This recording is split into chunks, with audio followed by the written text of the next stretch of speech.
ഇന്നൊരു ഫുഡടിയുടെ വിശേഷം കേട്ടോ. അപ്പോൾ ഫുഡടിക്കാനായിട്ട് പോവാറില്ല എന്ന് ചോദിച്ചിട്ടുണ്ടെങ്കിൽ പോവാറുണ്ട്.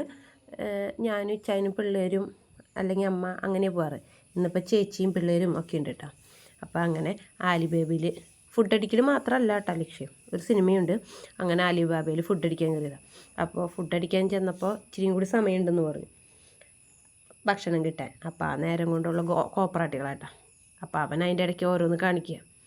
അങ്ങനെ ഫോട്ടോ ഒക്കെ എടുത്തുകൊണ്ടിരുന്നപ്പോൾ അവർക്ക് പസിൽ കളിക്കണമെന്നും പറഞ്ഞ് അങ്ങനെ അവിടെ ഇരുന്ന ഒരു ഷെഫിൻ്റെ നിന്ന് പേനയൊക്കെ മേടിച്ച് പസിൽ കളിച്ചുകൊണ്ടിരിക്കുക കേട്ടോ. അങ്ങനെ പസിൽ കളിയൊക്കെ കഴിഞ്ഞ് ഇരുന്നപ്പോഴത്തേനും ഫുഡ് എത്തിയിട്ടുണ്ട്. ആദ്യം ഇച്ചായൻ്റെ ഫലൂദയാണ് വന്നത്. ഇച്ചായൻ ഫുഡ് കഴിച്ചില്ല, വീട്ടിൽ നിന്ന് കഴിച്ചിട്ടിറങ്ങിയ കാരണം ഇച്ചായൻ കഴിച്ചില്ല. ഇച്ചായന് ഫലൂദയാണ്. അപ്പോൾ അത് വന്നു കഴിഞ്ഞപ്പോൾ അനുമോള് ചെറുതായിട്ടൊന്ന് കിണങ്ങാൻ തുടങ്ങി. അവൾക്ക് ഭക്ഷണം വേണ്ട, അത് മതിയെന്ന് പറയാം. പിന്നെ ഇച്ചായൻ അത് കൊടുത്തിട്ട് ഇച്ചായൻ എല്ലാവർക്കും ഫുഡ് വിളമ്പി തരുന്നതാട്ടോ. അപ്പം ഞാൻ പറഞ്ഞു ഞാൻ വിളമ്പി കഴിഞ്ഞാൽ ശരിയാവില്ല എന്ന് പറഞ്ഞപ്പോൾ ഇച്ചായൻ പറഞ്ഞാൽ ഞാൻ വിളമ്പാന്ന് പറഞ്ഞിട്ട് ഇച്ചായൻ വിളമ്പണം കേട്ടോ എല്ലാവർക്കും. അങ്ങനെ ഫുഡൊക്കെ അടിച്ച് ഇരുന്നപ്പോഴത്തേനും 8:45 9 മണിക്കാണ് സിനിമ. അപ്പം അങ്ങനെ വേഗം എല്ലാവരും കൈയൊക്കെ കഴുകി വേഗം സിനിമയ്ക്ക് പോയിട്ടാണ്.